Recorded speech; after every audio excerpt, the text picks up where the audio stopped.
देखो, टॉपिक है electric current.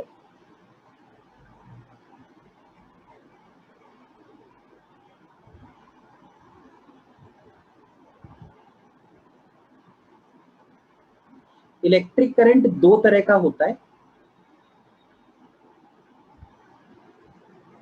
एक होता है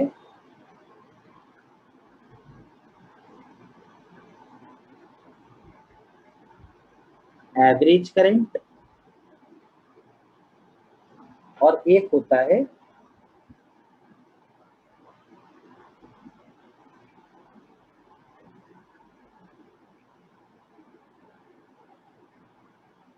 इंस्टेंटेनियस करंट। तो एवरेज करंट क्या होता है, एक बार मैंने आपको पहले भी बताया था, फिर से एक बार बता देता हूं कि इफ इन अ टाइम, मेरी आवाज आ रही है clear? If in a time interval delta t a charge delta q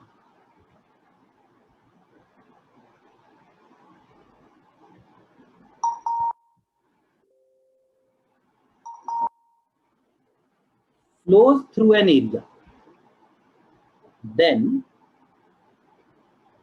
average current is given by delta q upon delta t। और इंस्टेंटेनियस करंट जो है,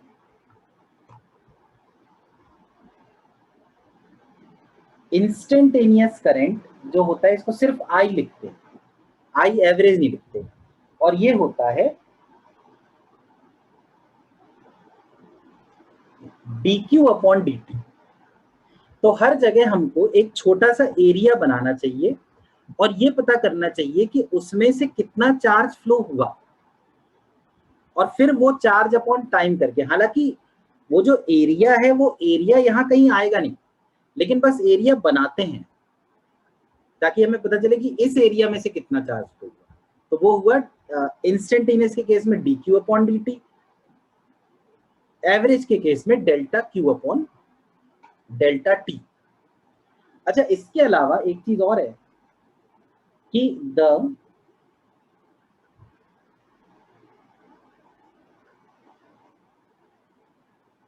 डायरेक्शन ऑफ करंट, चाहे वो average current हो और चाहे इंस्टेंटेनियस करंट हो,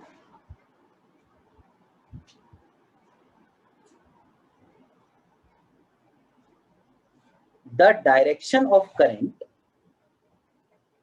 is same as the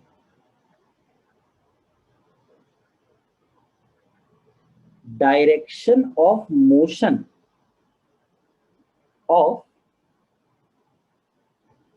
positive charge, या इसको ये भी कह सकते हैं it is opposite to the motion of negative charge.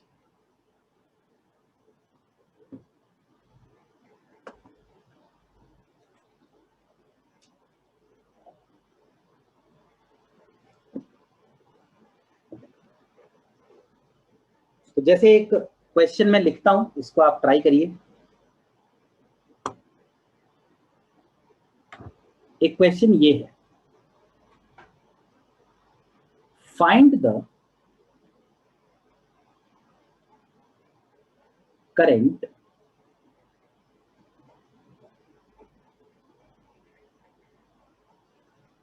associated with an electron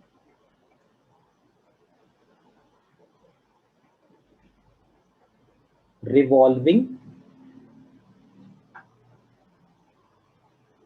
with a speed V is equal to 10 to the power 6 meter per second in an orbit of radius 1 angstrom. करो जरा try.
कितना आ रहा है?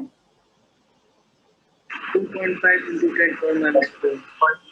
2.5 into 10 per minus 4. Minus 2.5 into 10 to the power minus 4. एक minute.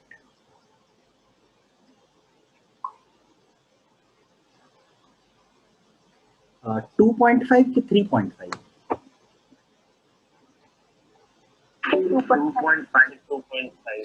2.5. अच्छा, actually क्या है, जैसे कि एक इलेक्ट्रॉन ऐसे घूम रहा है तो हम यहाँ पे क्या करते हैं, यहाँ पे एक एरिया बना देते हैं। अब ये इलेक्ट्रॉन बार बार इसमें से जाएगा तो हाँ, तो टाइम पीरियड ये हो जाएगा ना 2 पाई आर अपॉन वी। अब करंट की वैल्यू होती है charge upon time, average current. तो एवरेज करंट आ गया, चार्ज तो है ई अपॉन टाइम कितना है 2 पाई आर अपॉन वी। तो वैल्यू रख देते हैं इसमें। ई की वैल्यू तो क्या हुई 1.6 into 10 to the power minus 19। वी है 10 की पावर 6 अपॉन 2 पाई और आर कितना है 1 एंगस्ट्रॉम, मतलब 10 की पावर माइनस 10। तो ये बन जाएगा, ये आएगा 2 8 जा, तो 8 इंटू अच्छा अपॉन पाई इंटू 10 की पावर माइनस 19 और प्लस 6 करके माइनस 13 आ जाएगा। माइनस 13 और प्लस 10 करके माइनस 3 आ जाएगा। माइनस 3 और ये माइनस और ये 1 तो माइनस 4 ये आ रहा है ना। अब 8 अपॉन पाई तो 8 अपॉन 22/7 इंटू 10 की पावर माइनस 4। तो 2 11 जा, ये आएगा 4 जा, तो 28 आ गया। ये आ गया 28 upon 11 into 10 to the power minus 4 है ना। तो 11 2 जा 22 और फिर 6 बचा तो 11 5 जा 55 इंटू 10 की पावर माइनस 4। ये यार एक और करें।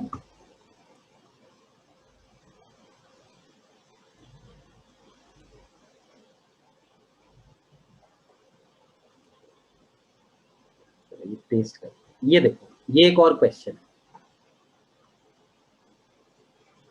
इसको जरा ट्राई करके देखो।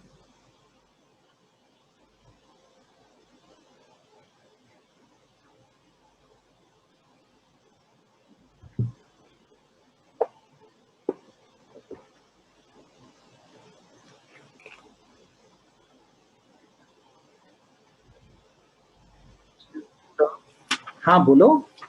सर आप आज रिकॉर्ड कर सकते हैं, आपकी डॉक्टर का अपॉइंटमेंट है तो मैं क्लास नहीं attend. No problem, no problem, I am already recording है ना।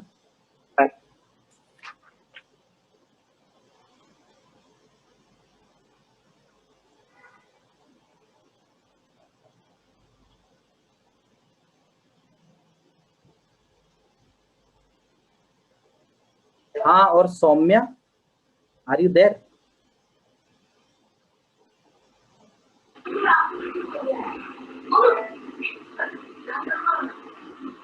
Hello sir. हाँ सौम्या, हाँ। तुमने भी एक क्लास मुझसे कहा था ना रिकॉर्ड करने के लिए। ये सर तो लास्ट क्लास में हाँ, तो वो मैंने कर तो लिए रिकॉर्ड, बस उसको भेजता हूँ, ठीक है। अभी एक्चुअली क्या है, बहुत सारे लोगों की रिक्वेस्ट है कि ये वाली क्लास, तो मैं एक दिन में एक को थोड़ा वो करके फिर भेजता हूँ। Okay sir.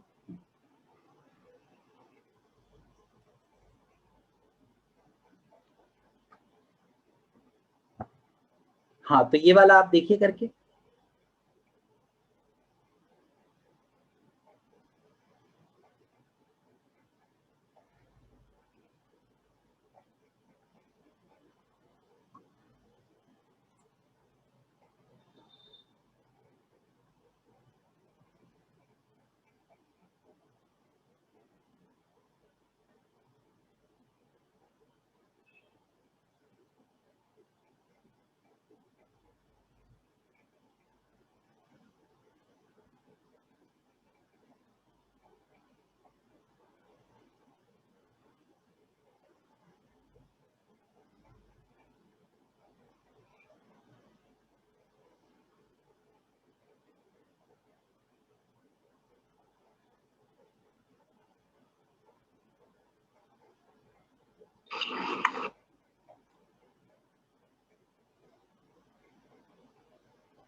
सर 2 एम्पियर हो सकता है।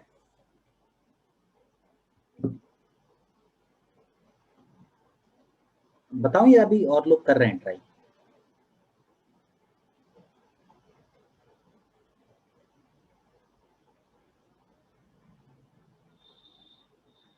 अच्छा देखो इसमें, ठीक है, देखो इसमें क्या लिखा है। Find the current associated with a moving straight wire of linear charge density 2 माइक्रोकूलम्ब पर metre and of cross sectional area 2 millimeter square when the wire is pulled with a speed v। अब एक चीज देखो, मैंने आपको क्या कहा था, आप एक एरिया बना, जैसे ये आपने एरिया बना लिया, तो इसमें से जैसे जैसे वो वायर हम पुल करेंगे चार्ज फ्लो करेगा। अब मान लो हम बात करें टाइम t की, तो t टाइम में जैसे ये v वेलोसिटी से जा रहा है तो कितना आगे चला जाएगा?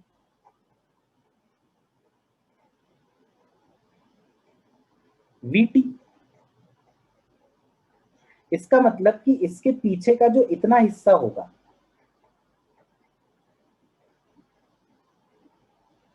vt डिस्टेंस वाला, वो इस एरिया से, रेड कलर के एरिया से बाहर निकल जाएगा,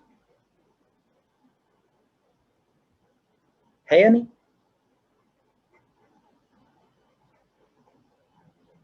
क्या ये पॉइंट समझ में आया? Yes sir. ठीक है। अच्छा, अब अगर लीनियर चार्ज डेंसिटी लैम्डा है तो कितना चार्ज बाहर निकलेगा? लैम्डा इंटू एक्स, यानी कि लैम्डा वी टी। तो ये वो चार्ज है जो इस एरिया से पास कर रहा है, कितने टाइम में? टी टाइम में। तो करंट क्या होगा? चार्ज अपॉन टाइम, यानी कि lambda we T upon T. तो करंट आ गया लैम्डा इंटू वी। अब लैम्डा कितना है? 2 माइक्रोकूलम्ब पर मीटर, तो 2 इंटू 10 की पावर -6 कुलम्ब पर मीटर, इंटू वी कितना है? 2 मीटर पर सेकेंड। तो कितना आ गया करंट? 4 इंटू 10 की पावर -6 एम्पियर्स। बताओ। एक बार दोबारा बता दो ये।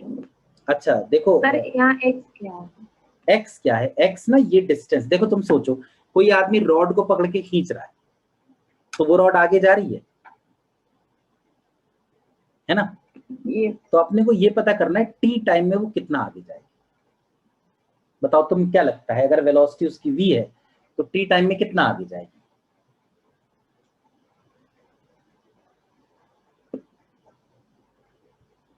अरे डिस्टेंस ही तो पता करना है, वेलोसिटी इनटू टाइम। ये dt तो ये x है ना, ये जितना वो आगे गई, तो इतना हिस्सा आगे चला गया, एरिया से बाहर निकल आया। ओके अब इस एरिया पे चार्ज कितना होगा, इस रॉड पे चार्ज कितना होगा, जो भी है charge per unit length into जो टोटल लेंथ है। लैम्डा नहीं होता था चार्ज अपॉन लेंथ, तो चार्ज क्या होगा, lambda into length. Yes sir. अब लेंथ हो गई वीटी। सर इसमें जो डीएल और डीक्यू दिया है इसका कोई यूज है? नहीं, वो तो उन्होंने ऐसे ही दे दिया कि जैसे डीएल लेंथ पे चार्ज डीक्यू होगा। Okay sir. हुआ क्लियर?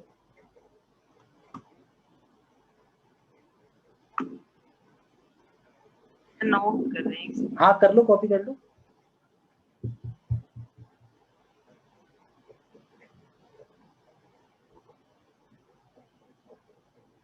क्वेश्चन मत कॉपी करना, क्वेश्चन तो आ ही जाएगा पीडीएफ में आपके पास।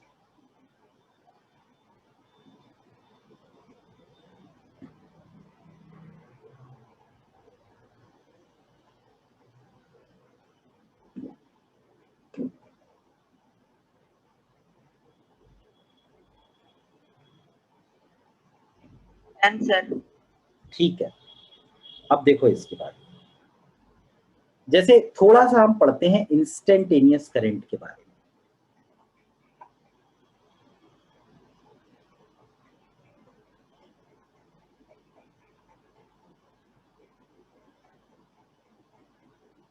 इंस्टेंटेनियस करंट को हमने ये लिखा था, ये हुआ एक्चुअली कि अगर बहुत छोटा सा टाइम लिया जाए dt, तो उसमें बहुत जरा सा चार्ज dq ही फ्लो करेगा, है ना। तो यहां पे अगर मैं लिखना चाहूं तो ऐसे लिख सकता हूं, dq is equal to I dt। अब इसके बाद मैं यहां पे लिख देता हूं अमाउंट ऑफ चार्ज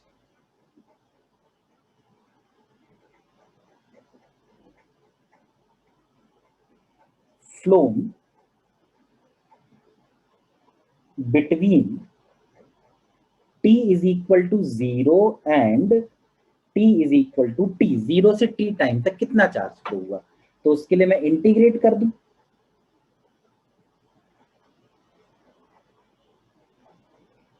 ठीक है ना। तो टोटल जो चार्ज आया वो आया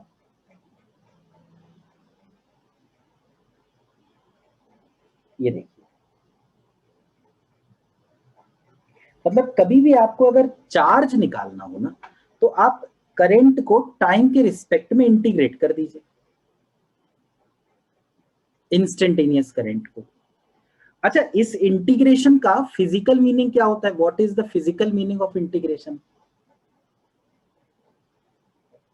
एडिंग। नहीं यार, समेशन अप टू इंफिनिटी। मैंने एक बार बताया था इंटीग्रेशन मींस सर एरिया निकाल, एरिया है ना। इसका मतलब अगर कभी कोई करंट वर्सेस टाइम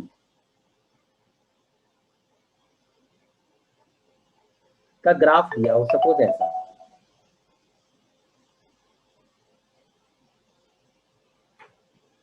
तो हमें क्या करना है, हमें ये वाला एरिया निकालना है। ये ऊपर वाले एरिया को पॉजिटिव मान लेना है, नीचे वाले को नेगेटिव मान लेना है, और टोटल जो एरिया होगा वही हमें देगा charge which flows, charge flow. Clear हुआ?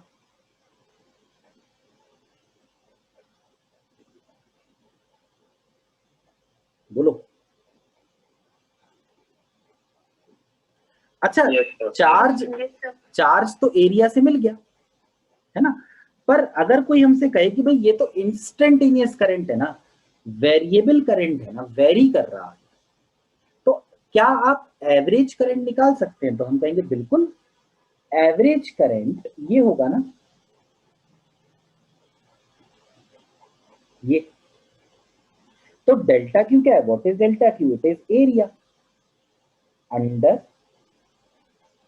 I T curve upon time. तो अगर आप जो भी एरिया आए उसको टाइम इंटरवल से डिवाइड कर दें तो ये आपको क्या देगा? एवरेज करंट ही तो दे देगा।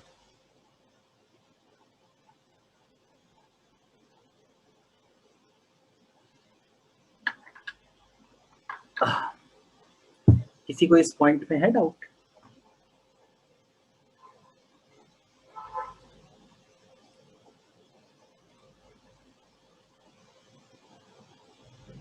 I think you have understood.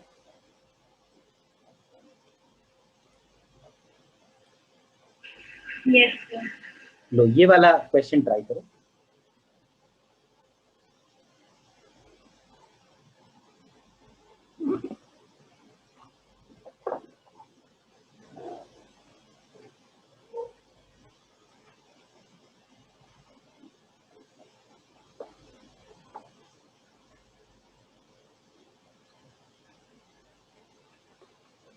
Sir, zero. Zero. Sir, zero. Zero. हो सकता है जीरो, कोई प्रॉब्लम नहीं। Zero. Sir, zero. ठीक है,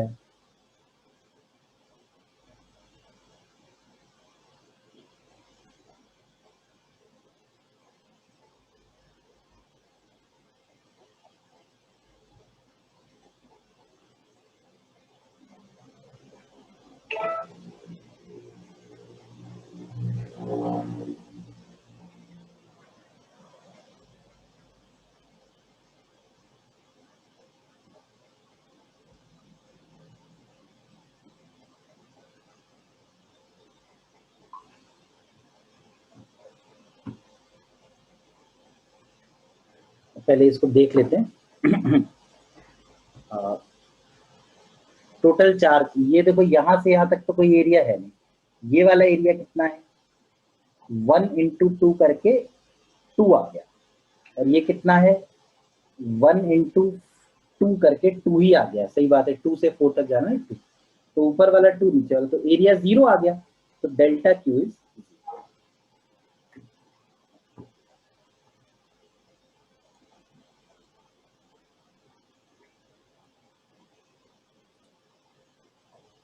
ये वाला करो, इसमें ये वाला हिस्सा छोड़ देना।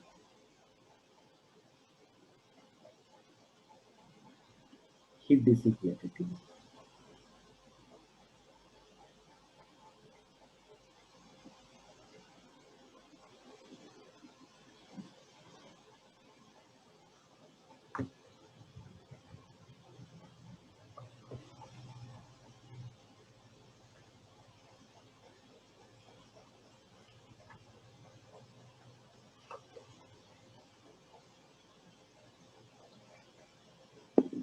Sir, total charge Ti naught by 2 and I average I naught by 2. अभी करते हैं।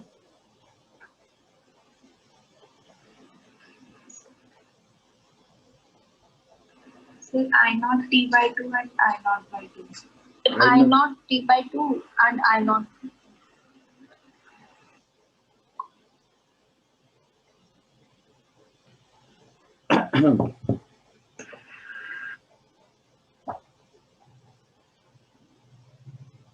Sir, इसमें I naught T. I naught T by T आ रहा है, ठीक है। लिखा है अ करंट आई, ये क्वेश्चन जो है इसमें लिखा है a current I varies with time in a coil of resistance R as shown, find the total charge flow. तो टोटल चार्ज तो we can find by area. ये एरिया कितना होगा? Half into base into height, this will be the delta Q. and what will be average current? It will be total charge upon total time.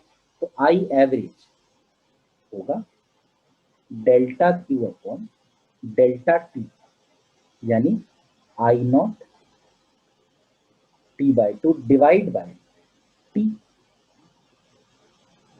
I not by 2, ठीक है ना? सही है।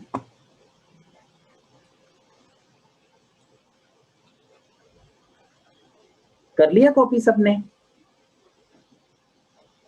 Sir एक minute. हाँ ठीक है।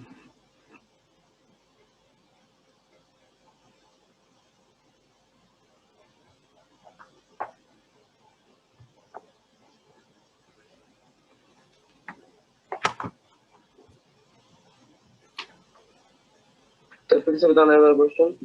भाई डेल्टा क्यू निकालने के लिए बस एरिया निकाल लिया। अब देखो ट्राइंगल का एरिया कितना होता है, half base into height. Okay sir. है ना?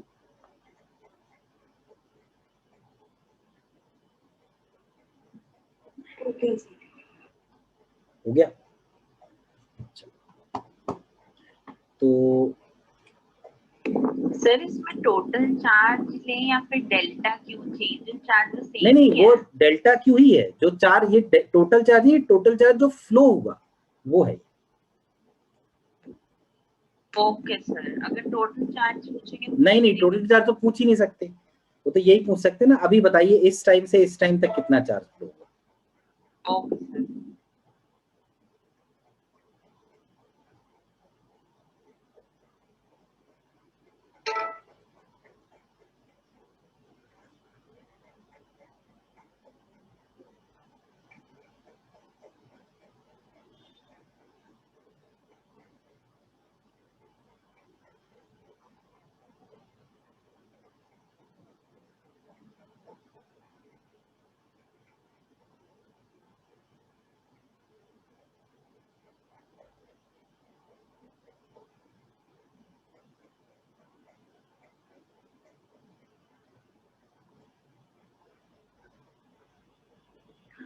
Sir minus Q not by tau.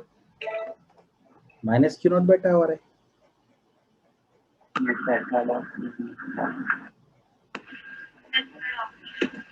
Third option. Third option.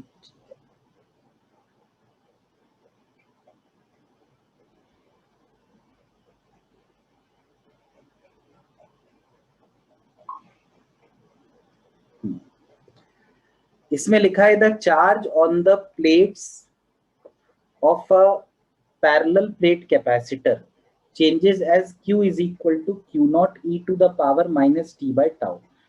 Q is equal to q naught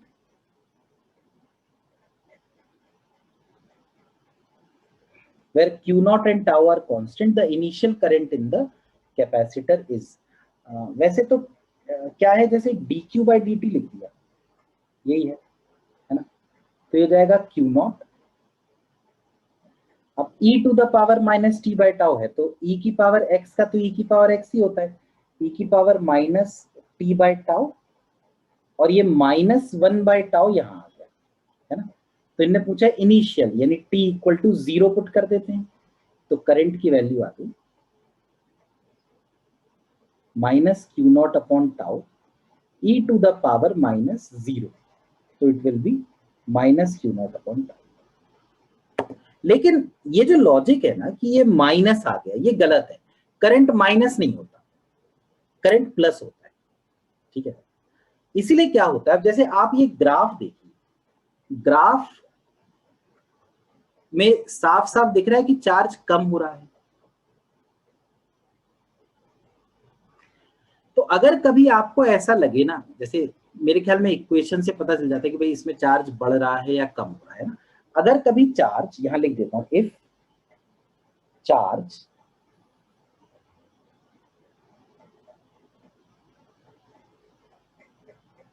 decreases with time, अगर चार्ज टाइम के साथ कम होगा तब जो करंट है ना वो होगा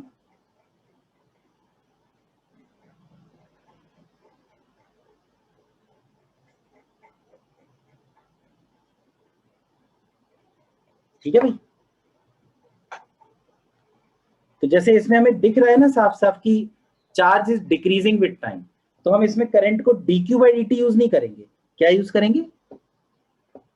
माइनस dq बाई dt, ठीक है?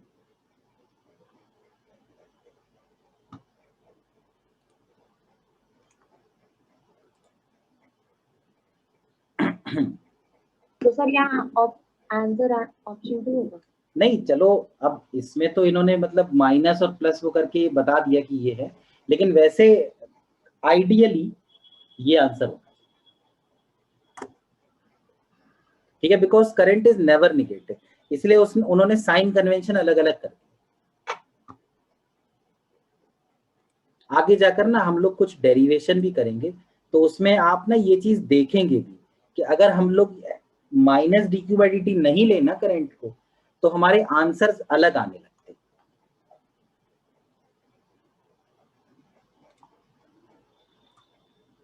तो ये वाला ट्राई कर लो।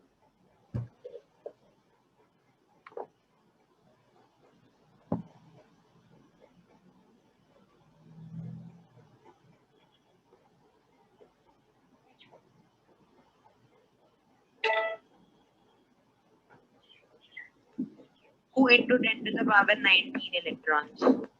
अच्छा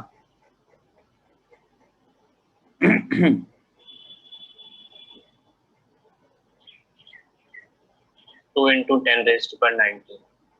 2 इंटू 10 टू पावर 19। बस इसमें तो वो करना है कि जैसे ये करंट आ गया, तो करंट क्या होता है, चार्ज अपॉन टाइम। तो ये जो 3.2 है, it is charge upon time 1 second दे रखा है, तो चार्ज हो गया 3.2 कूलम्स। और फिर चार्ज क्या होता है, एन, तो 3.2 इज इक्वल टू एन, और ई कितना है 1.6 into 10 to the power minus 19 coulombs. तो एन कितना आ गया,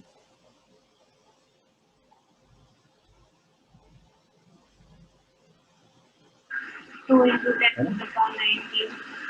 तो ये कैंसिल हो गया, तो ये बन गया 2 into 10 to the power 19 electrons. हुआ क्लियर, बताइए कर लिया सबने कॉपी या कर रहे हैं अभी? Done.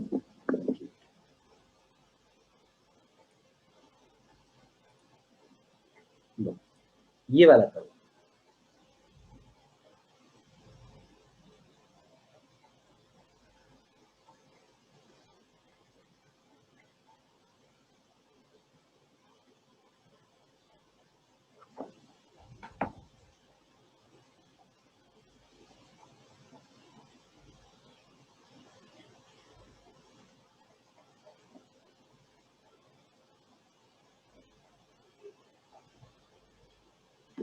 Ten to the power 9. Protons का नंबर, ये से 10 to the power 9 ला रहा है. 9 ही आ रहा है. ठीक है, 10 to the power 9. Okay okay.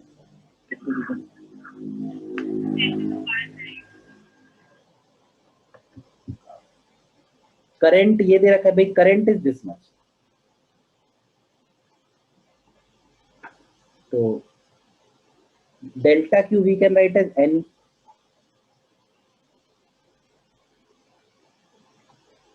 ये हो गया 1.6 into 10 to the power minus 7 is equal to N.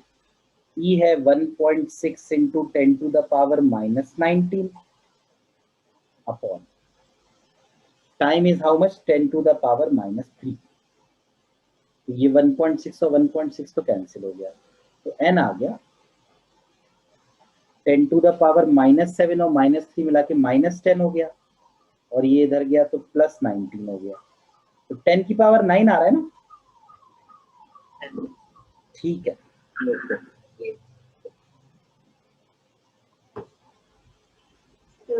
हाँ बोलो। देखो आंसर तो आ गया, पर इसका फिजिकल मीनिंग नहीं समझाया क्वेश्चन का, मतलब एक्चुअली वो कह रहे हैं कि भाई किसी जगह से बहुत सारे प्रोटॉन्स निकल रहे हैं, अब वो प्रोटॉन्स जाकर कहीं टकरा रहे हैं, तो अगर वो बीम जो है वो टारगेट से टकराती है, तो कितने प्रोटॉन टारगेट तक पहुंचा रही होगी इतने सेकंड में। तो हम कहेंगे अगर करंट ये दिया है, तो ये करंट किसकी वजह से होगा, प्रोटॉन्स की वजह से तो होगा, क्योंकि प्रोटॉन निकल रहे भाई, है ना। ठीक है, तो करंट मेरे ख्याल में आप लोगों को समझ में आ गया, करंट का लॉजिक। अब इसके बाद आते हैं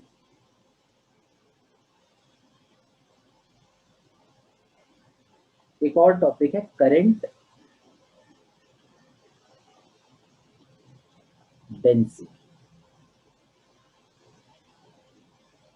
अब देखिए करंट के साथ ना एक सबसे बड़ी प्रॉब्लम ये थी कि करंट एक ऐसी फिजिकल क्वांटिटी है जिसके पास डायरेक्शन तो है लेकिन वो वेक्टर नहीं है, वेक्टर के लॉज ओबे नहीं करता, ठीक है, और करंट फंडामेंटल भी है। तो हम लोगों ने क्या किया, हम लोगों ने एक नई क्वांटिटी बनाई, खुद से बनाई, करंट डेंसिटी, जिसके पास डायरेक्शन तो है और जो वेक्टर के लॉज भी ओबे करती है। तो current density is a vector and it has a direction.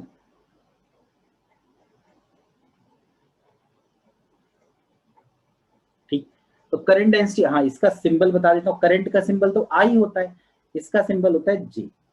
ठीक है, ये याद रखना, बार बार हम लोग बहुत कंफ्यूज होते रहते और बार बार जे कैप लिख देते। आप भी क्या है, आपकी आई कैप जे कैप लिखने की आदत पड़ी हुई है ना, तो आप भी जब जे लिखेंगे ना तो अपने आप ही ऊपर जाके कैप आप लगा देंगे, पर ध्यान रखिएगा ये जे है, it is not J cap. तो व्हाट इज करंट डेंसिटी, ठीक है, तो मैं डेफिनेशन यहां लिख देता हूं। Current density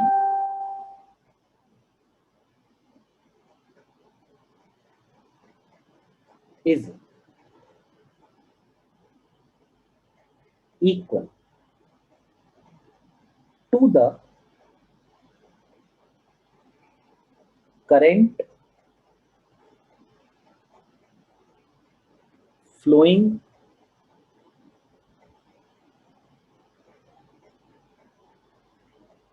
per unit area, ठीक है, per unit area which must be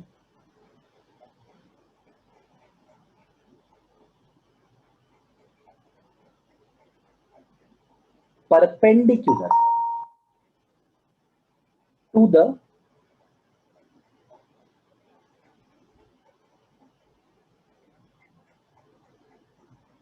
direction of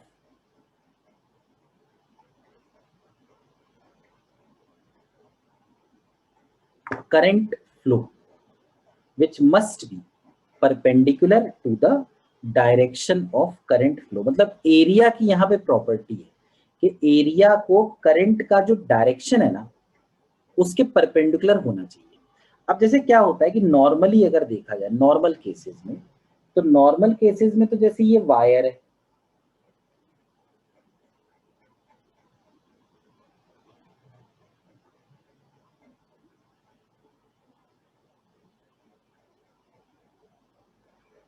और इसमें इस तरह से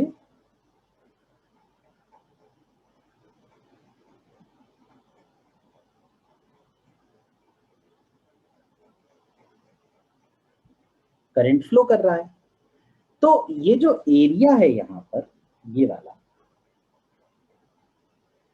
एरिया, आप खुद देख सकते हैं कि ये इसके परपेंडिकुलर है ना। तो हम लोग लिखेंगे कि current density J is equal to I upon A, current upon A. अच्छा, इस लॉजिक के हिसाब से इसकी यूनिट क्या होनी चाहिए,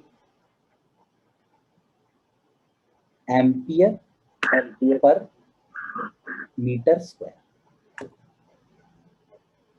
लेकिन कई बार वो जानबूझ के क्या करते, वो हमें कुछ और लॉजिक दे देते। मतलब वो हमसे कहते कि भाई एक जगह पर ना एक एरिया ऐसा है,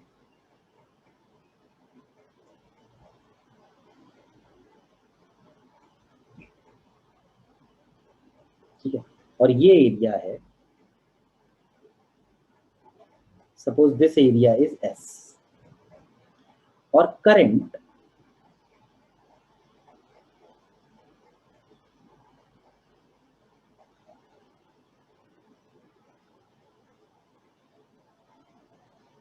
ऐसे फ्लो कर रहा है। भाई एरिया बनाने वाला आदमी तो एरिया कैसा भी बना सकता है, उसने ये एरिया बना दिया। तो ऐसे में बताओ कि कितना करंट डेंसिटी होगी। तो हम लोग कहेंगे भाई according to the definition area must be perpendicular. अब ये एरिया परपेंडिकुलर तो है नहीं, तो हमें क्या करना पड़ेगा, इसका परपेंडिकुलर कंपोनेंट खुद लेना पड़ेगा। अब इसका परपेंडिकुलर कंपोनेंट आप देखिए ये वाला होगा, दो कंपोनेंट हो सकते हैं, एक ये और एक ये,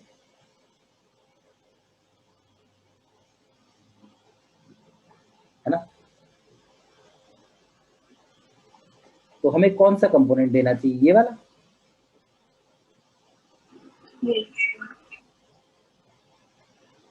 है ना। ये वाला हम डिस्कार्ड कर देंगे, वी विल डिस्कार्ड। अब ये वाला कंपोनेंट लिया जाएगा। तो ये कंपोनेंट लेने का एक लॉजिक ये है, जो एस आपको एरिया दिख रहा है उस एरिया का एक ये वेक्टर होगा,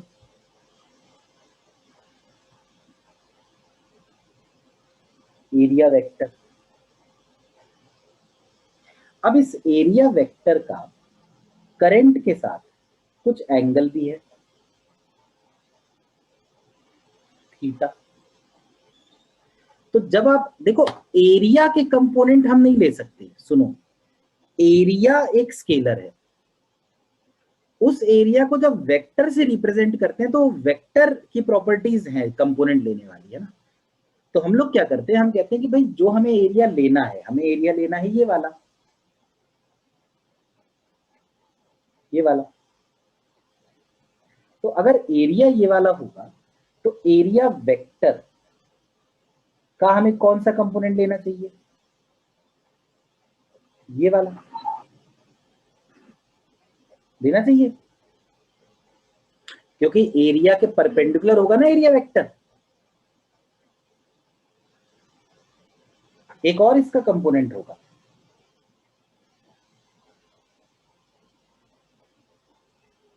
ए साइन थीटा, लेकिन ये कंपोनेंट इसके लिए होगा, ये ए कॉस थीटा वाला कंपोनेंट इसके लिए आएगा, है कि नहीं, बताइए, समझ में आ रहा है कुछ? Yes sir. बोलो, अगर नहीं समझ में आ रहा हो तो बताओ। सर मेरे को नहीं आया। हाँ बताओ, किस चीज में डाउट है? सर मेरे को भी बोलो ना, बताओ क्या लॉजिक सर नहीं आया। डाउट क्या कॉस वाला तो आई के अलोंग ही नहीं हो गया? हो गया, बिल्कुल सही बात है, पर क्या चीज अलोंग हो गई ये बताओ, क्या चीज आई के अलोंग हो गई?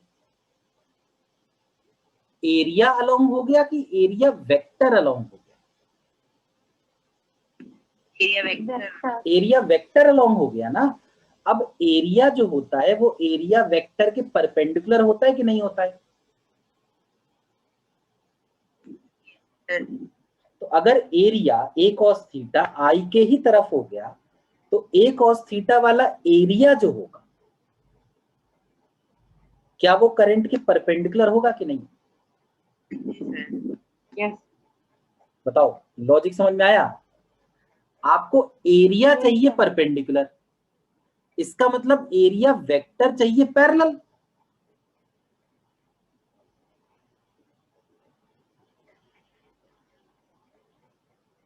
अब कंपोनेंट तो किसी वेक्टर के ही लोगे ना, कंपोनेंट किसी स्केलर के थोड़ी ले लोगे।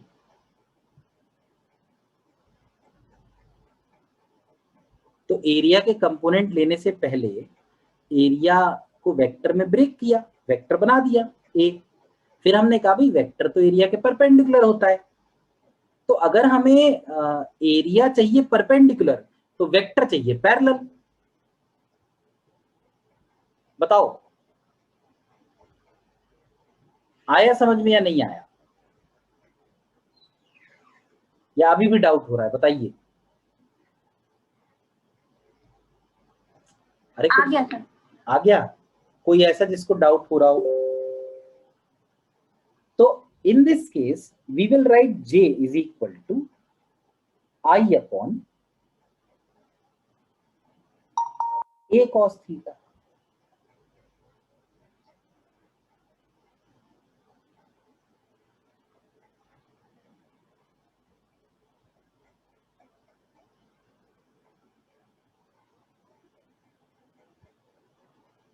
कभी भी अगर ऐसा लगे ना कि एरिया वेक्टर के साथ करंट थीटा एंगल बना रहा है, तो करंट डेंसिटी होगी I upon A cos theta. थोड़ा ऊपर कर दो। Okay okay. और बस।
ठीक है, तो जैसे J को मैंने लिखा I upon A cos theta, क्या मैं I को ये लिख सकता हूं?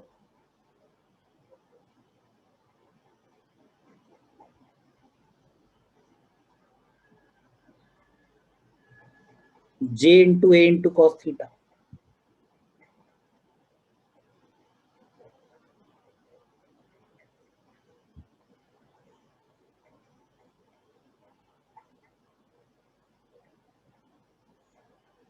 Yes sir. है ना।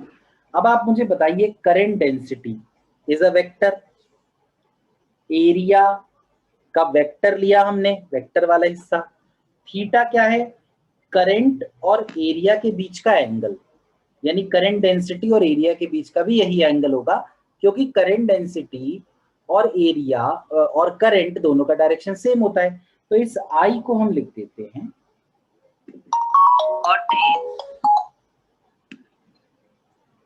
J vector dot A vector, J vector dot A vector.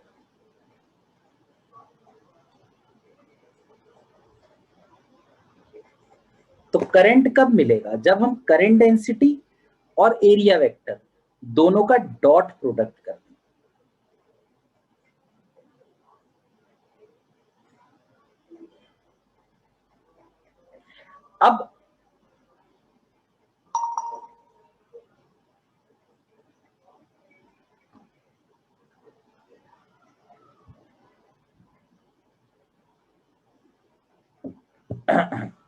अब ये जैसे पूरा एरिया था, ये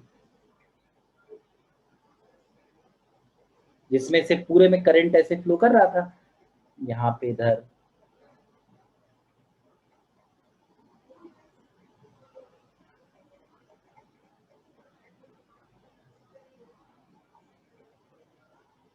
है ना, पूरे में से करंट ऐसे इलेक्ट्रॉन्स, चार्ज, कुछ भी हो, फ्लो कर रहा था। अगर मैं यहां पर सिर्फ बहुत छोटा सा एरिया ले लूं, क्या इसमें से भी उतना ही चार्ज फ्लो करेगा जितना पूरे एरिया में से फ्लो कर रहा है?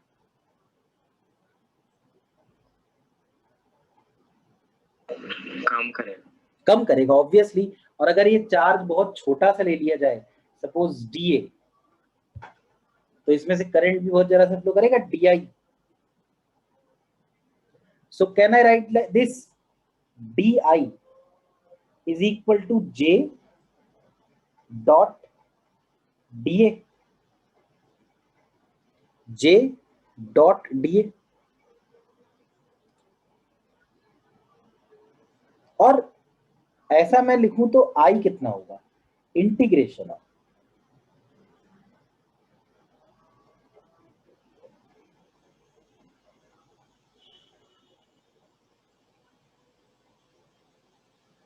J dot DA.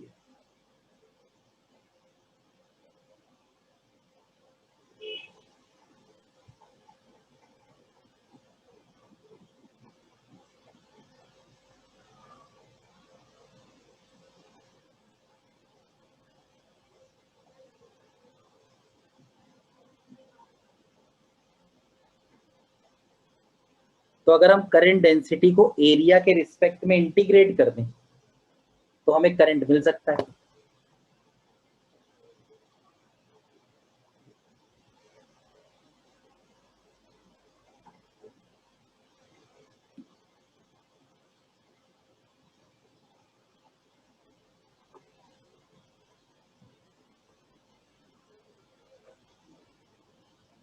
बताओ. यस ठीक है, तो अब देखो एक क्वेश्चन. हाँ बोलो. हम इसको ऐसे भी मतलब कह सकते हैं कि अगर क्योंकि इंटीग्रेशन है तो J और DA का जो J और A का जो एरिया होगा वो करंट हाँ, देगा. वो आए. हाँ बिल्कुल, पर एक्चुअली ना ऐसे सवाल आते नहीं.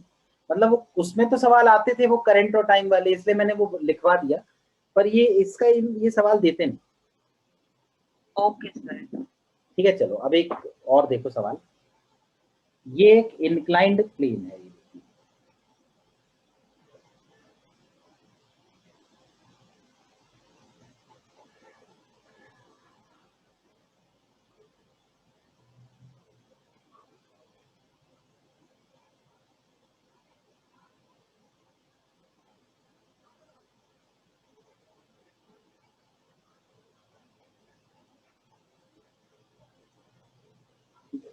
ये हमारा एक्स एक्सिस, ये वाई एक्सिस और ये जेड एक्सिस. और ये जो एंगल है ये है 30 डिग्री. और ये वाला जो एरिया है ना, ये वाला एरिया,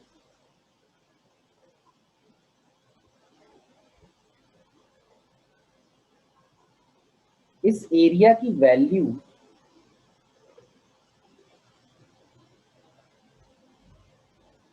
2 मीटर स्क्वायर है. और इस जगह पर, ये जो रीजन है, इस जगह पर जो करंट डेंसिटी है ना, जो कि वेक्टर होती है, वो दे रखी है आई cap, ampere per metre square. तो पूछा है find the current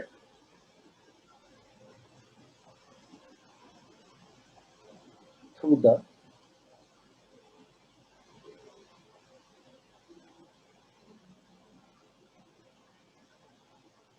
shaded region.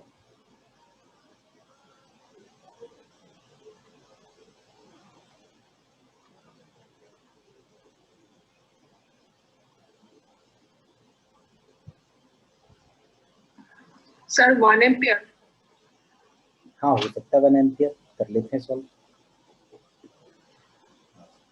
और कोई कर रहा है अभी सॉल्व? 1 एम्पियर आ रहा है भाई. बस क्या करना है, ये एरिया का वेक्टर निकालना है ना.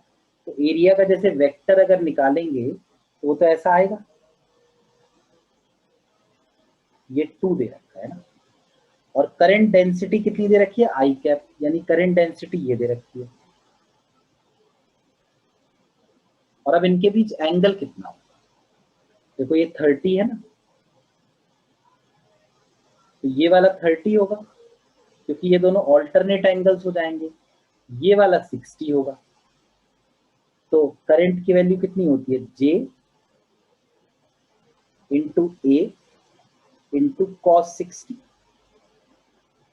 यानी करंट कितना हो जाएगा, 2 इंटू कॉस 60 होता है 1/2, तो 1।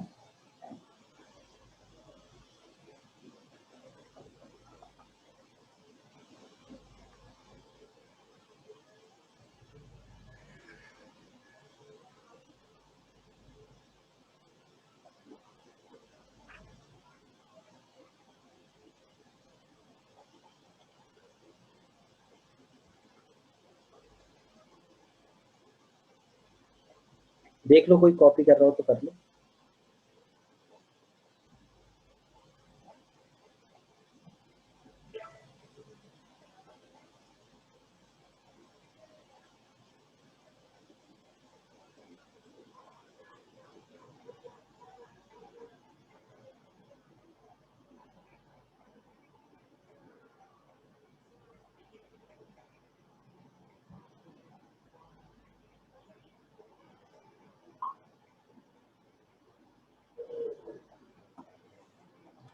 कर लिया कॉपी?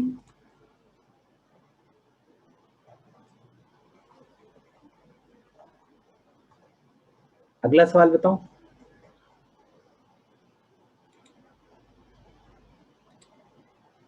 ये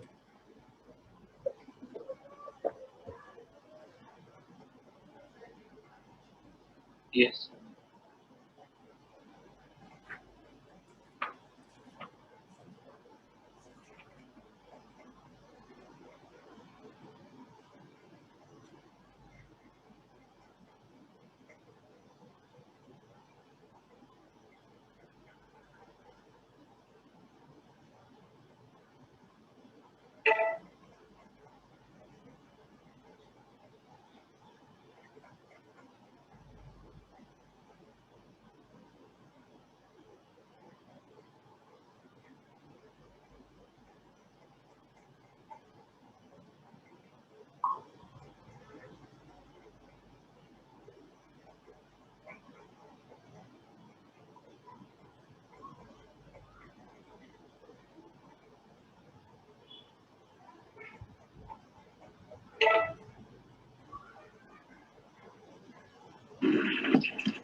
सर Q/πr²T। हाँ, हो सकता है यार, आंसर तो मेरे को पता नहीं, तो ये अपन करते हैं। Sir -Q0K/πr²।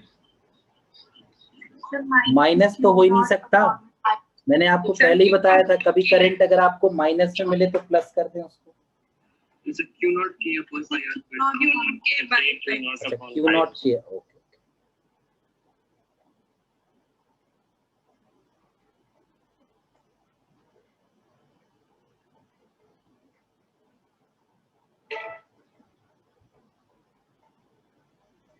ठीक है, 1 मिनट में करते हैं सर।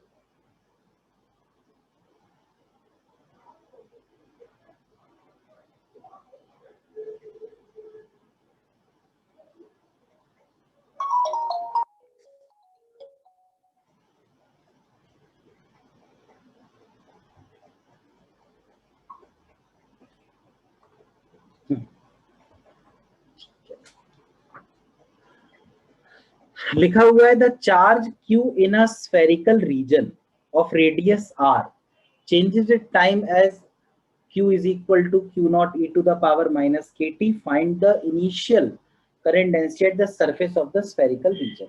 तो ये spherical region है, इसका रेडियस r है और यहाँ चार्ज दे रखा है। तो जैसे अगर हम dq/dt करें तो ये हो जाएगा Q0 e to the power minus kt, और साथ में माइनस के बाहर आ गया, तो ये माइनस में आ गया ना dq/dt, तो करंट आ गया kQ0 e to the power minus kt। ठीक है, इससे हमें ये पता चलना चाहिए कि चार्जेस डिक्रीज है।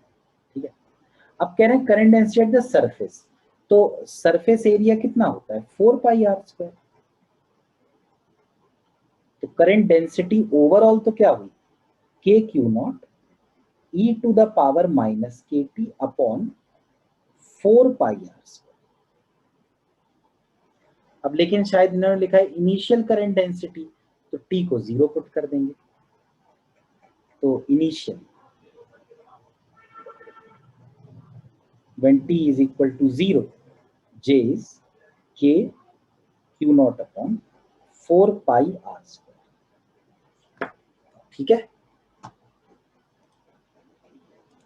कोई कर रहा है कॉपी? यस कर लो।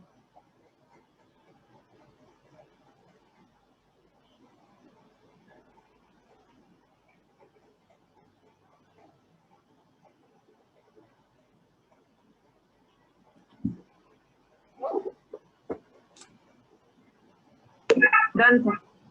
ठीक है, इसके बाद एक ये वाला क्वेश्चन लो, इसको ट्राई करो।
Sir pi into 10 to the power -4 हो सकता है आंसर ये, है ना?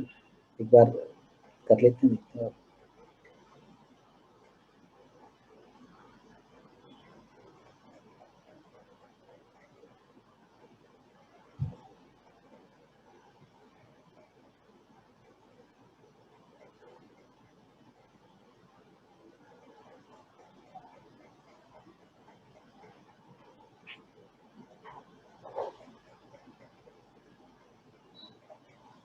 और किसी का आंसर आया या फिर मैं बता दूं?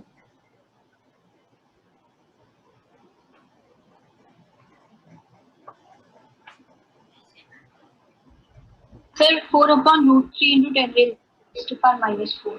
अच्छा,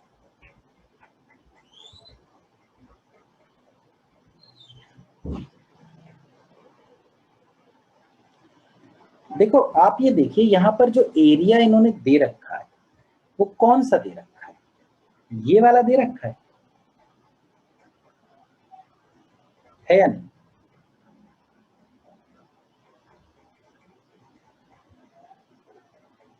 अब ये A है, ये मैंने आपको बताया था, ये एरिया से तो काम होता नहीं, इसके तो एक ये वाला कंपोनेंट होता है और एक ये वाला कंपोनेंट होता है ना। तो हमें कौन सा कंपोनेंट चाहिए होता है? ये वाला, है कि नहीं? अब ये वाला कंपोनेंट तो इनने ऑलरेडी दे नहीं रखा, 1 सेंटीमीटर स्क्वायर। बताओ दे रखा है कि नहीं दे रखा है?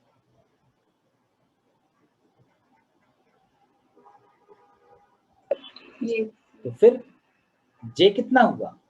I है 2 और एरिया ये चूंकि 1 सेंटीमीटर स्क्वायर है तो इसको मीटर स्क्वायर में करोगे तो 10 की पावर -4 हो जाएगा। तो J कितना आ गया?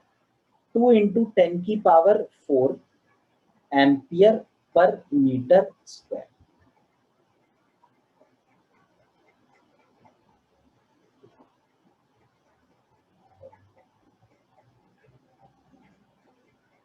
हुआ क्लियर?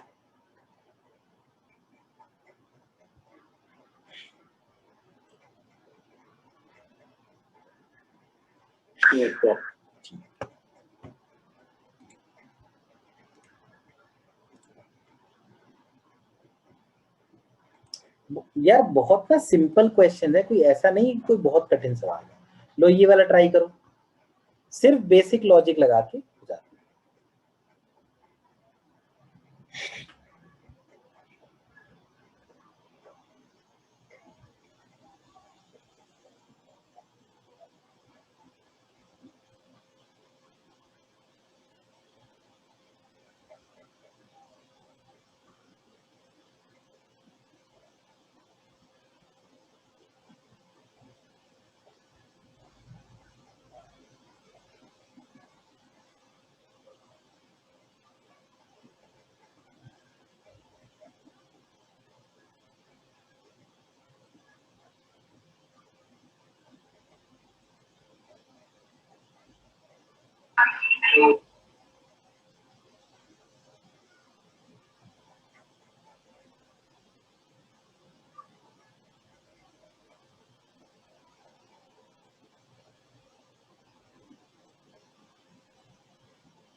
बताओ।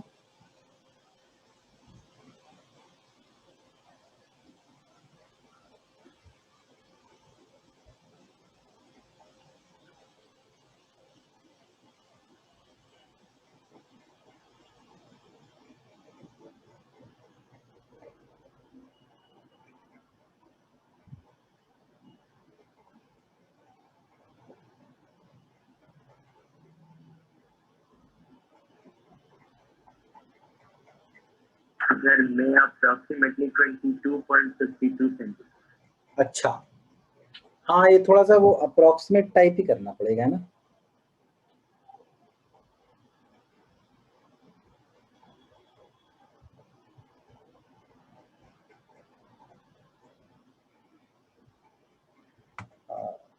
एक्चुअली करंट डेंसिटी दे रखी है,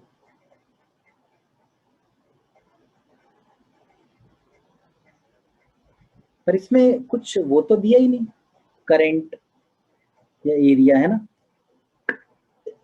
मुझे लगता है कि ये सवाल अपन कैसे कर सकते हैं। सर मैंने यूनिट करंट निकालना क्या बनाया। क्या? सर मैंने तो करंट को सर यूनिट करंट मान लिया। अच्छा नहीं, लेकिन यार यूनिट करंट तो नहीं। No, this question is incomplete. रुको, ये वाला क्वेश्चन देखते हैं। ये मुझे लगता है हो जाना चाहिए। देखो जरा, इसको मैं डिलीट कर देता हूँ, इसको ट्राई करो।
हो रहा है या मैं कर दूं, बताओ।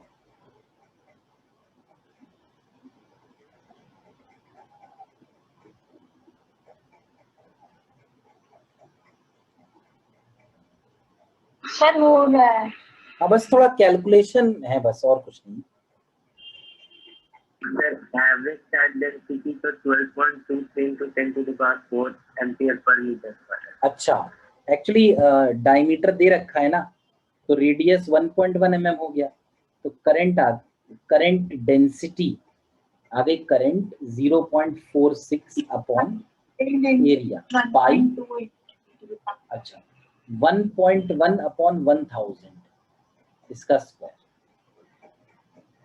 तो क्या बन जाएगा ये 0.46 upon pi we can write 22/7, और ये 11 का ये 121 हो गया, और 10 की पावर 8 हो गया, और ये 2 0 चले गए, तो ऐसे 11 जा 23 1.2 into 7। हाँ तो थोड़ा सा लेंदी हो गया, बस और कुछ नहीं। बाकी मेरे ख्याल में लॉजिक तो समझ में आ गया है ना। अच्छा, हाउ मच चार्ज पासेस, ये वाला हो जाएगा 0.46 सही बात है। Yes. बिल्कुल सही बात है, क्योंकि चार्ज ही पूछा है और तो कुछ पूछा नहीं। ठीक है,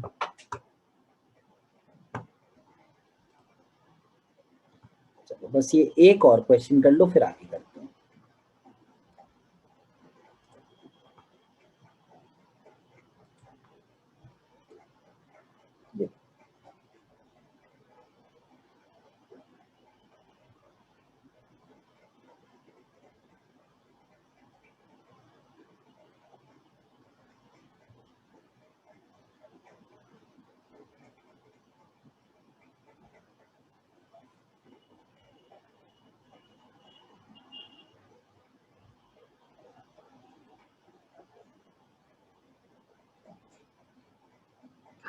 Sir, 3 into 10 to the power minus 4.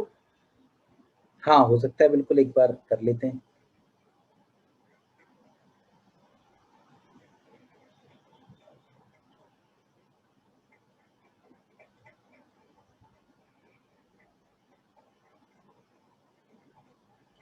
बस डॉट प्रोडक्ट ही तो करना है ना। तो 2 इंटू 1 करके 2 आ गया, -3 इंटू 1 करके -3 आ गया, और 4 इंटू 1 करके 4 आ गया, और इंटू 10 की पावर -4, तो कितना 2 + 4 6, तो 3 इंटू 10 की पावर -4। ठीक है ना, बताइए क्लियर हो गया आपको ये वाला?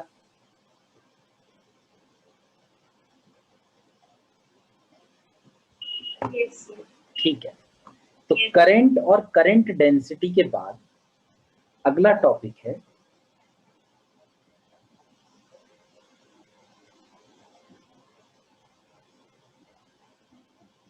Ohm's law. तो ओम्स लॉ तो मेरे ख्याल में सब लोगों को ही पता होगा। मैं इसकी डेफिनेशन लिख देता हूँ, कीपिंग द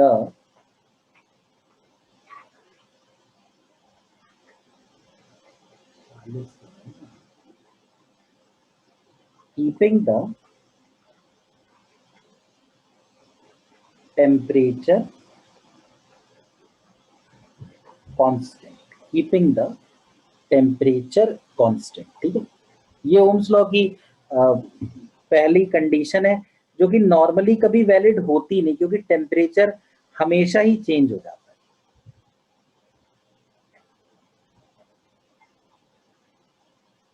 तो keeping the temperature constant, the current flowing through a conductor is directly proportional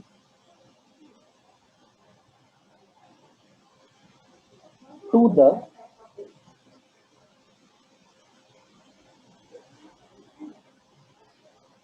potential difference across its two ends।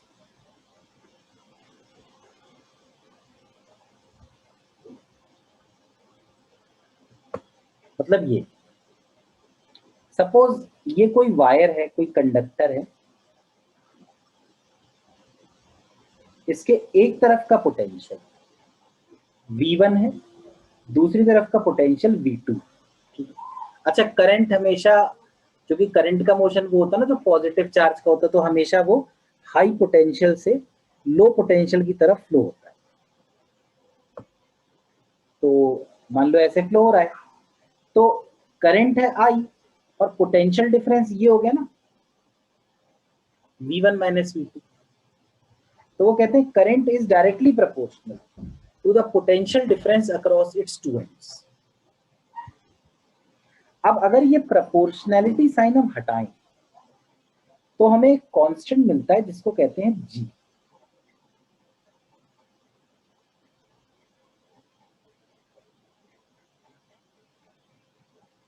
ये जो g है ना, इसका नाम होता है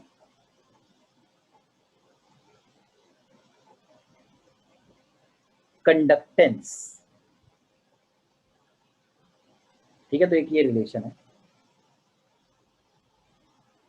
इसी V1 माइनस V2 को कई लोग सिंपल V से रिप्रेजेंट कर देते हैं, जहां V होता है पोटेंशियल डिफरेंस. ठीक है, अब इसी को जो कॉमन फॉर्म है वो ये है.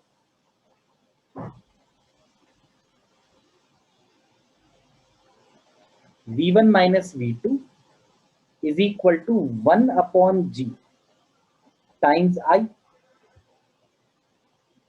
ये जो 1 अपॉन G है ना, ये कहलाता है R, यानी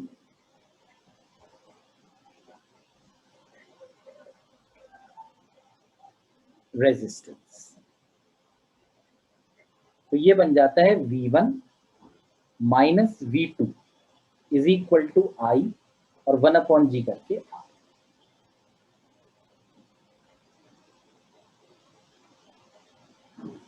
क्या ये समझ में आया? अच्छा, ये जो है ना, इसका एक पर्टिकुलर नाम होता है, इसको कहते हैं मैक्रोस्कोपिक फॉर्म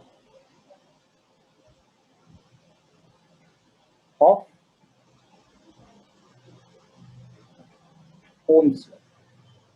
मैक्रोस्कोपिक फॉर्म है. ठीक है, एक और होता है माइक्रोस्कोपिक फॉर्म, वो अपन आगे पढ़ेंगे. पहले मुझे ये बताइए, इतना आपको समझ में आया? Yes sir. ठीक है. अच्छा, यहां पर ये जो रेजिस्टेंस है R,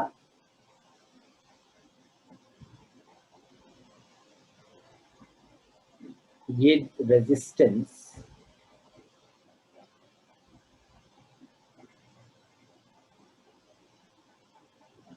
तीन चीजों पे डिपेंड करता है. जो भी वायर प्रेजेंट है उसकी लेंथ पर, जो भी वायर प्रेजेंट है उसके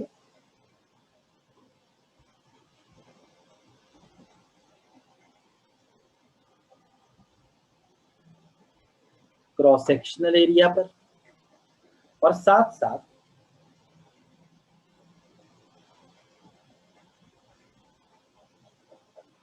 टेम्परेचर.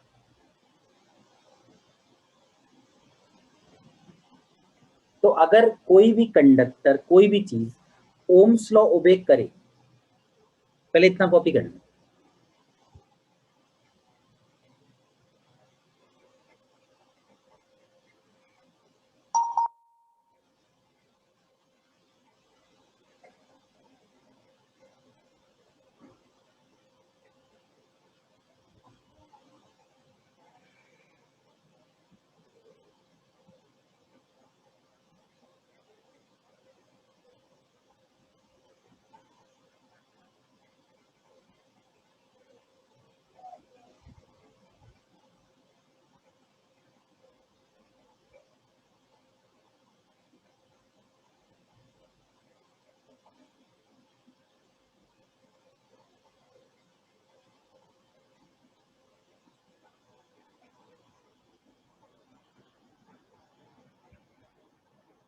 सर हो गया.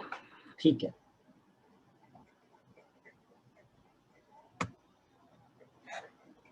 तो लेंथ, क्रॉस सेक्शनल एरिया और टेम्परेचर. ठीक है, और इस रेजिस्टेंस का जो फॉर्मूला होता है ना, हालांकि ये फॉर्मूला कैसे आया ये भी आगे जाके डिराइव होगा. तो रेजिस्टेंस का फॉर्मूला होता है रो L अपॉन E. ठीक है, this will be derive later. यहां पर L का मतलब है लेंथ,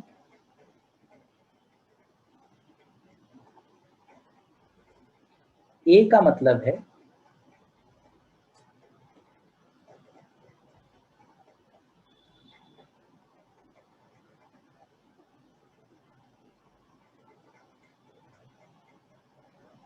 क्रॉस सेक्शनल एरिया, और रो का मतलब है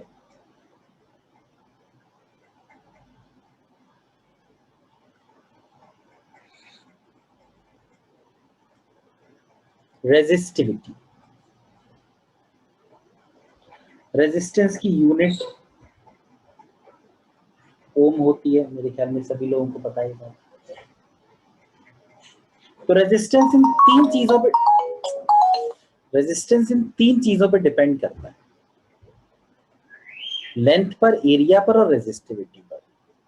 ठीक है, एक्चुअली यहां ऊपर आप देखिए मैंने टेम्परेचर लिखा था, नीचे वाले फॉर्मूले में टेम्परेचर कहीं नहीं आया, नहीं आया ना।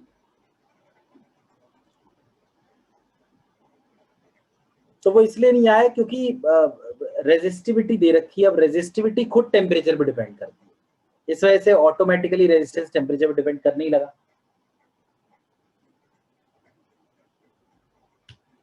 ठीक है, अब देखो जैसे ये वायर है, ये वायर, अगर कोई, अच्छा इसका रेजिस्टेंस R है, अगर कोई इसको बीच से ऐसे काट दे दो हिस्सों, तो हर एक हिस्से का रेजिस्टेंस कितना हो जाएगा भाई? Resistance rho L by A होता है ना। अब बीच में से काट दिया तो लेंथ हर एक हिस्से की आधी आधी हो गई। R/2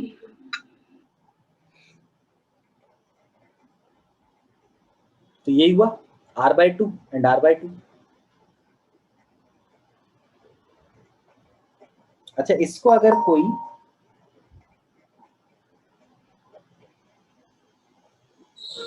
ऐसे काट दिया ताकि ऊपर एक ऐसा बन जाए, ऐसा twice of R.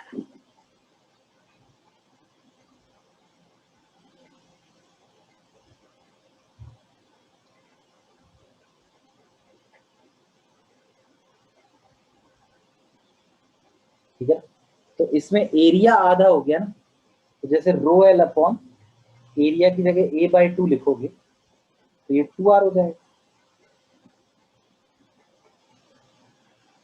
क्या ये समझ में आ रहा है? ये तो केस हो गया व्हेन देयर इज अ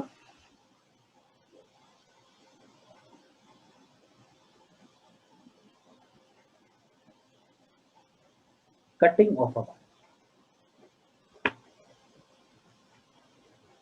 कई बार क्या करते हैं, कट करने की जगह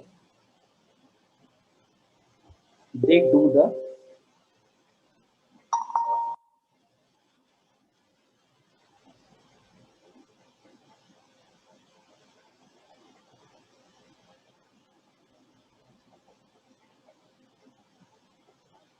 elongation of the।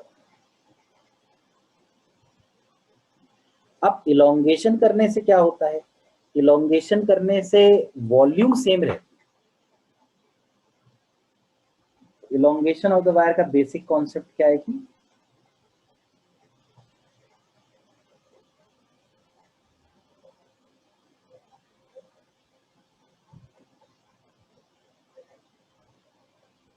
तो अगर जैसे मैं वॉल्यूम को ये लिख दूं, देखो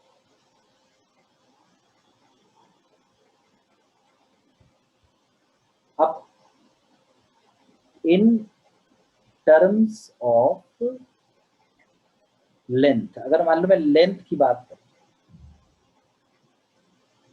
तो हम लोग एरिया को ये लिख सकते हैं वॉल्यूम अपॉन लेंथ। अब रेजिस्टेंस ये होता है ना,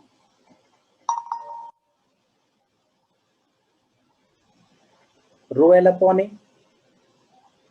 R आ जाएगा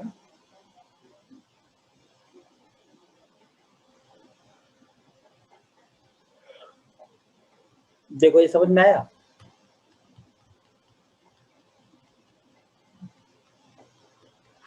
Yes sir. भाई एरिया को मैंने वॉल्यूम के टर्म्स में लिख दिया, तो इससे क्या हुआ कि रेजिस्टेंस आया रो L स्क्वायर अपॉन B।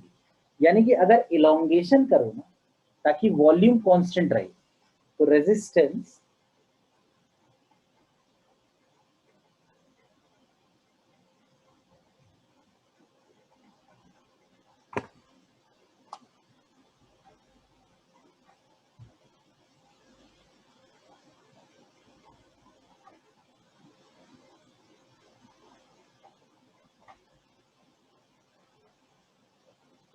अच्छा, इन टर्म्स ऑफ एरिया अगर बात करें, मैं एक्चुअली जिसके टर्म्स में बात करूंगा तो दूसरे को हटा दूंगा, ठीक है, मतलब ताकि वो अगर चेंज भी हो रहा हो तो अपने कोई फर्क ना पड़े।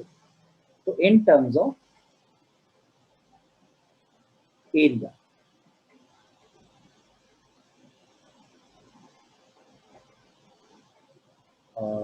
we can write length as volume upon area। तो रेजिस्टेंस क्या बन गया, रो, और एल की जगह रख दिया वी बाय, और एक ये तो था ही, तो ये आ गया ना, रो वी अपॉन ए स्क्वायर।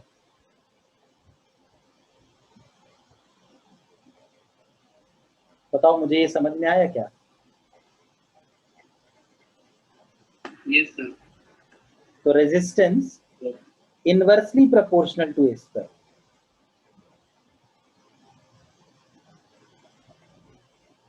अच्छा, फिर इसके बाद इन टर्म्स ऑफ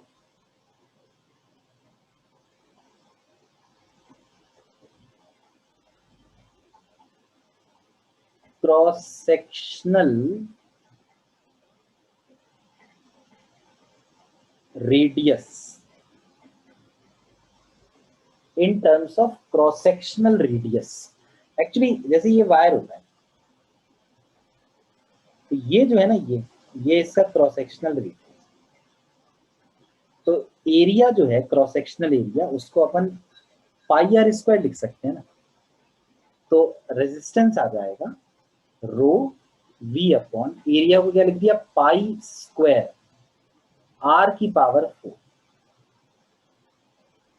तो resistance is inversely proportional to R to the power